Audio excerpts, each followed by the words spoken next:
Hey beauties, it's me, Sarah Burns, a ritualist, seer, and teacher of mystic arts. And I just want to talk to you today about why ritual is something that should be accessible and is accessible when we deconstruct what that actually looks like in an attainable way. I know for me, ritual when I was growing up felt like something that you would do in church, and it kind of lived there. It wasn't integrated in my life. It didn't feel like something that I could have access to without someone, helping guide me.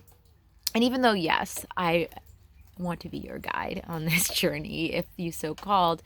A big part of why I'm putting this journey together and the ritualist path is because I know that having like a dedicated container to actually showing up for yourself and for these practices and learning not just some techniques I'm teaching you, but uncoding what your way of bringing ritual already is in your life, how you can start to understand how you're using the ritualist approach and just turning up the volume, being more intentional with it, letting ritual be a tool that is in your everyday life that you get to call upon, and it feels like it's something that has the ability to help you move through transitions when nothing else can, where no logic, no doctor's notes can help you. It's something that speaks to the very nature of our souls. I believe that the soul speaks in this physical form through ritual because it requires symbolism and certain actions that are meaningful to us. And what that means is that there are many different cultures and practices out there that might speak to you, which is beautiful. But I believe that we have a core ritualistic nature and a practice that is part of our own body. It's part of our ancestral remembrance. It's in our bones, and it wants to birth through us. And that's the difference of this course, is that this course is to help curate and cultivate that part of that curiosity in you to be like, what is it when I step into my magic? What does my magic look like? What colors? What am I more an embodiment magician?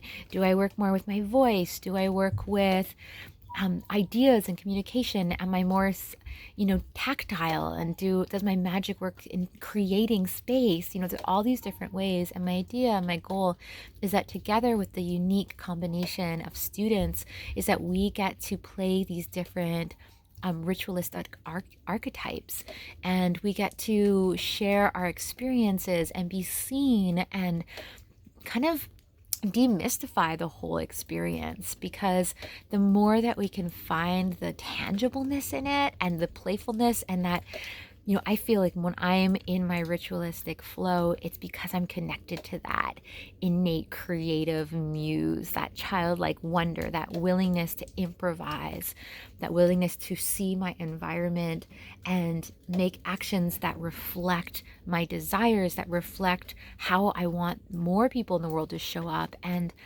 to be like creative and playful and innovative. And I know for me, that's kind of the magic I carry, is how do we bring innovation into the ritualist journey, and how do we birth from maybe the foundations that we've been given, or maybe something deeper and more ancient that wants to send tendrils to this world. And so I just share this, and I'm curious if there's any, ideas or aha moments when you're hearing this, of like, oh, maybe this is something I do that I've never really considered as being ritualistic. And I know that a lot of the students that are starting to sign up, and my clients, as they've been even just listening to the interview series, which will be part of a bonus as part of the course, is like, oh, I've always been a ritualist, Oh, I do these things by myself. I didn't realize that it was, this kind of freedom. Like, I want to give permission to all beings to be like, be honest. I want to know these quirky little ways that you engage with life, these ways that you find meaning, these ways of connecting the dots and letting mystery and magic into your life through the synchronicities that you're tracking. And how do you not just track synchronicities, but start to lay the foundation so that more and more of them come into your life? And I feel like ritual creates this palette that actually welcomes more magic in it, welcomes this like plan C into our lives, that there's always a different approach, there's always another path, but it requires us to bridge the physical plane and the spirit plane to create, from a place of vulnerability to what wants to be birthed through us. So if you are interested, do reach out to me. You can schedule a 15-minute call if you just want to talk about it, if this is a good fit to you.